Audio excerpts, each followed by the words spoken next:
إن هذا القرآن يهدي للتي هي أقوم ويبشر المؤمنين الذين يعملون الصالحات أن لهم أجرا كبيرا. بسم الله الرحمن الرحيم. الحمد لله رب العالمين والصلاة والسلام على أشرف المرسلين سيدنا محمد وعلى آله وأصحابه أجمعين. Qadrli ko'rarman qarindoshlar, bugungi darsimizda qalbni isloh qilish haqida to'xtalamiz. A'udhu billahi minash shaytonir rojim. Ya ayyuhan nas qad ja'atkum maw'idatun min rabbikum va shifaa'un lima fis suduri va hudan va rahmatun lil mu'minin. Ey insonlar, sizlarga Robbinglar tarafidan dillardagilarga shifo, mu'minlarga hidoyat va rahmat bo'lgan Qur'on keldi. Endi dillardagi kasallik degan qaysi? Dillardagi kasallik hasadlik, takabburlik, bexillik, ochko'zlik, ichitarlik, rahimsizlik, o'chmanlik qatorli kasalliklar, yana axloqlar. Qalbning sog'lom bo'lishi maqsad nima? Qalbning sog'lom bo'lishidan islom aqidasiga zid keladigan e'tiqod, fikr va iqimlardan, islom axloqiga zid kelchar qiliqlardan xoli bo'lishi. Qalbning sog'lomligi nihoyat muhim. Eng birinchi talab mu'min odamning qilishga eng birinchi. Chunki qalbning sog'lom bo'lishi jannatga kirishning sharti.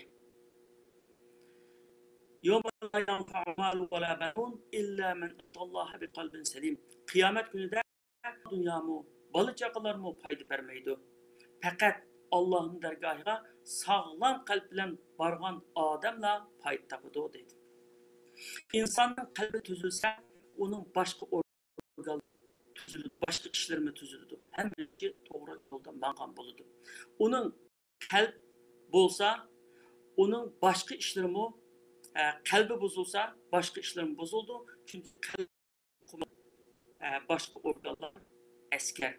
Peygamber sallallahu aleyhi ve sellem unutmanlar ki, tende bir parça göç var. O tüzülse, cimi beden tüzülüdü. O bozulsa hamma badan bozuladi degan. Bir organni isloh qilish din va mushaqqatli kurash. Chunki qalbni isloh qilish nafsning isyonkorligiga qarshi turib, uni yengish bilan amalga oshadigan ish. Shunga nafsning shahvatga, shuhrat, mol dunyoga va har qanday dunyolik hirs, ya'ni hirsmanlikka, havasga bo'lgan qiziqishini yengilmaganlar yengish kurishida g'alaba qilolmaydi. Nafsning isyonkorligini yengilmagan odam qalbini isloh qilolmaydi. Qalb Alloh taoloning nazarda tushadigan o'rin. Abu Hurayra roziyallohu anhu rivoyat qilgan bir hadisda Payg'ambar alayhissalom Alloh sizlarning taqid ruhinglarga yoki mol dunyolarga qaramaydi, balki sizlarning qalbinglarga va amalinglarga qaraydi degan. O'zining ichki dunyosini tuzab, uni islom bilan ahamiyat vermezsen, tashqi ko'rinishlar tuzashga, kiyinish, gap so'z, yurish qatorli ishlar va bu ishlarda birer ayib nuqson ko'rilib qilishidan yoki qilgan yo'lsizligining kishilarning oldida pashtlab qilishidan ansiraydigan, ammo qalbga qarab turadigan, Alloh taoloni hayo qilmaydigan insonlar intayin ko'p. Qisqa bir ta'bir bilan aytganda, Alloh taolo eng bo'lgan joyni chiroyli ko'rinishga ahamiyat bermay, insonlar qaraydigan tashqi ko'rinishni ko'rinishga ahamiyat beradiganlar riyokor insonlar. O'zgargan o'rin. Miqdod ibn Asvad radhiyallohu anhudan rivoyat qilingan hadisda Payg'ambar sallallohu alayhi vasallam odam bolasining qalbi qaynayotgan qozondan mubbak ishondir degan. Buningdan Payg'ambar alayhisolamning hamisha Allohumma ya muqallibal qulub sabbit qalbi ala dinik. Ey qalblarni o'zgartirib turuvchi Alloh, mening qalbimni diningda mustahkam qilgin deb duo qilishidagi hikmat o'tirg'i chiqadi. Qalb so'zi arab tilida o'zgarish so'z yildizidan chiqqan bo'lib, lug'at e'tibori bilan o'zgarguchi, cho'rguchi deganni bildiradi. Qilish degan xuddi uyni supurib tashlagandek, buldagi yomonliklarni, o'chmanliklarni, adovatlarni va boshqa illatlarni bir qatimda supurib tashlagan bo'lgan ish emas. Balki Allah Taola'dan yordam tilash bilan bir vaqtda nafsning imkonligi, shaytonning kushkurtishini bostirib, qalbni o'z kontrolda tutish, sagak, hushyor bo'lish, sirtdan kiradigan ma'naviy qalbni qo'g'dash orqali amalga oshadi. Qalbda bo'ladigan ziddiyat. Ba'zi ulamolar deydiki, inson qalbi har xil ziddiyatlarga to'shqan narsa. Her xil ziddiyatlar bilan sifatlanadi bu.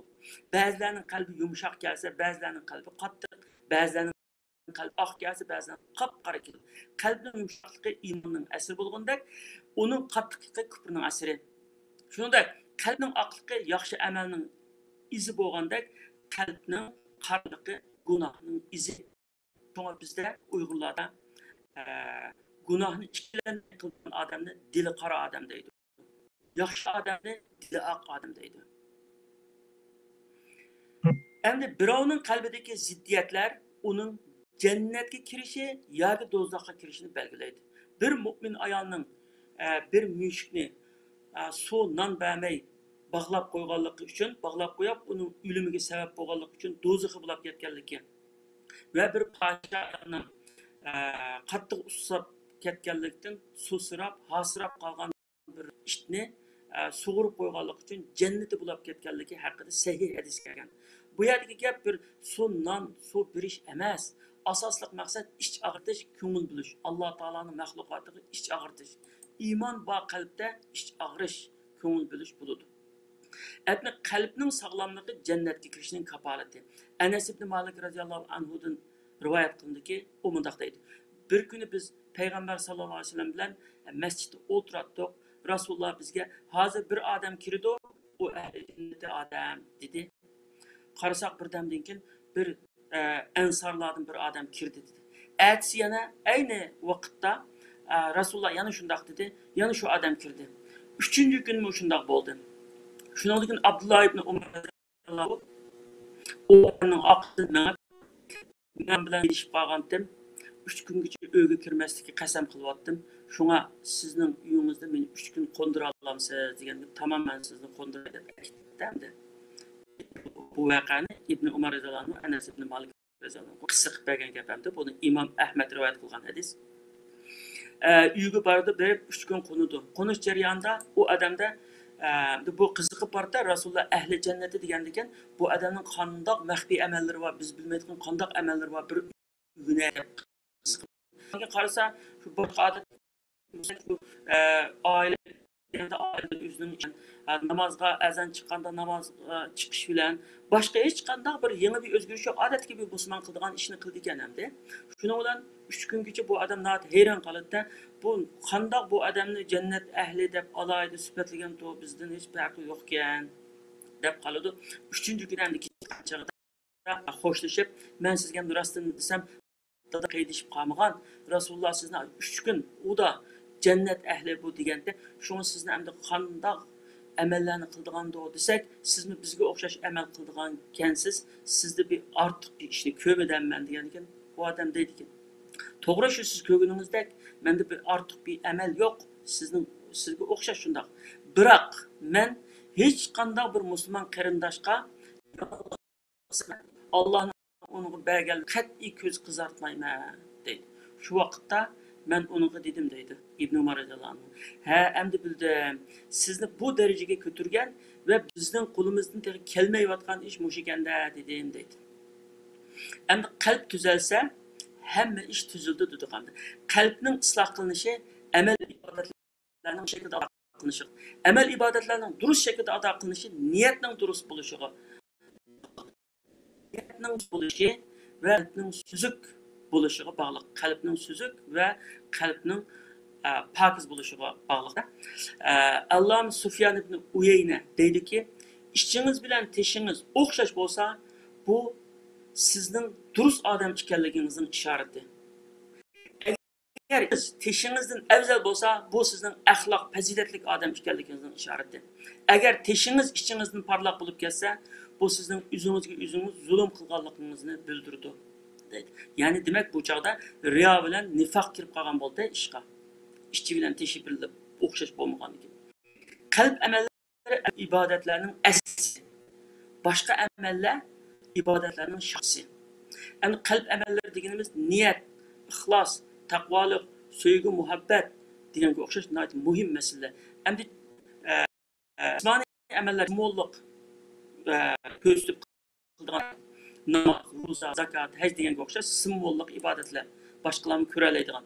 Ammo o niyat, ixlos, taqvolik, sevgi, muhabbat degani kim ko'gilmaydi. Hammadan o'zi baho beradi. İmam Ahmad ibn Hanbal radıyallahu anhu Abdullah ibn Mubarak'ni ta'riflab Allah bu kişinin mertebesini mahfi kılgan emelleri yüzüsüden şunca yukarı ko'targan. Kishilarning ko'rib qilishidan amallarni yushiratdi, maxfiy amal qilatdi degan. Bag'dodningki xolisani kelayotgan maxfiy yordamning ushtum to'xtab qolganligini shu Abdullah raziyallohu vafot bo'lganligini bilibdi. Shundan keyin kishilar bizga shu maxfiy yordamni yetkazayotgan kishi mush ekan deb biladigan. Shu bir qancha 10 yilning ichida kimning unda maxfiy yordam qilib anda eshikning oldiga akib qo'zib anda ketganligini bilmaydi ekan. Hamda yaxshi amallarni yushurun qiladigan va qilgan har bir ishida Alloh taolaning roziligini ko'zlaydigan odamni Alloh taolo yaxshi ko'rdi. Uning yuz obro'yini yuqori, martabasini ustun kishilarning dilleri Allah Teala'nınki iki kolu arasında. Yani Allah Teala'nın ilkide.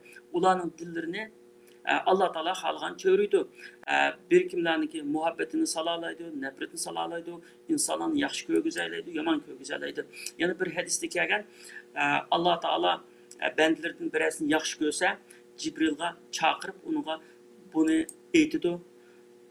Cibril aleyhisselam asman falan Allah falan yaxşı gördü, İslam'ın yaxşı görünler deydi.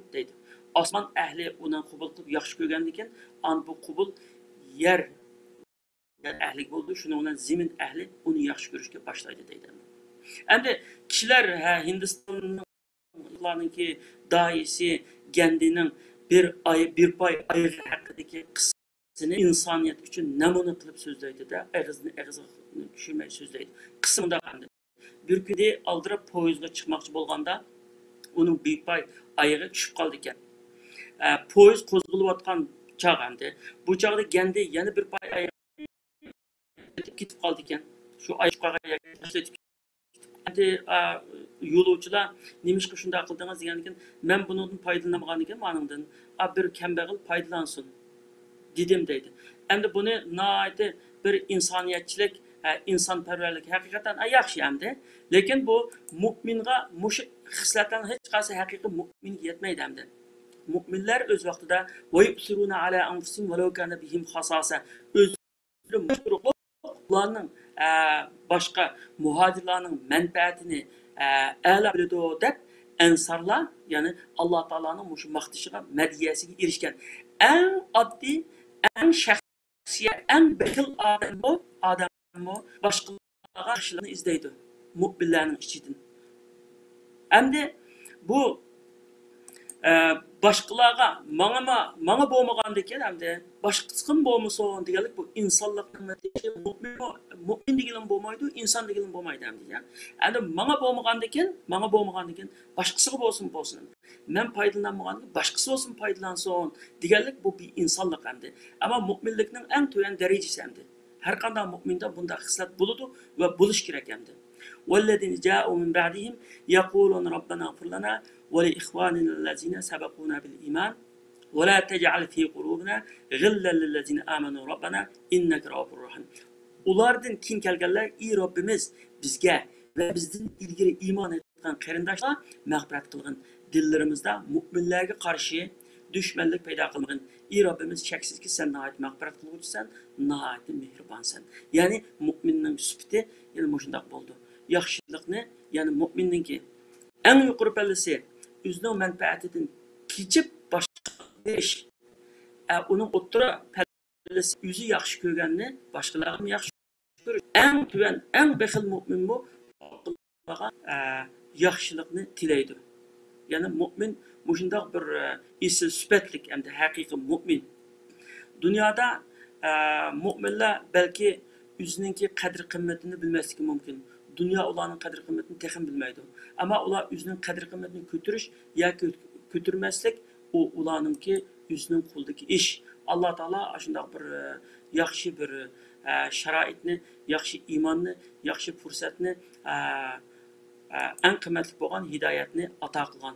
Qolgan hamma ish mo'minning o'ziga bog'liq ish. Alloh taolo hammamizni qalbi pok, dili yo'ruq mo'minlarni qilg'ay. Qadrli ko'rilman qarindoshlar, darsimiz bu yerda oxirlashadi. Keldigan hafta shu soatda birga bo'lish umidi bilan hammanglarni Allohga topshirdim. Omon bo'linglar. Vassalomu alaykum va rahmatullohi va barakatuh.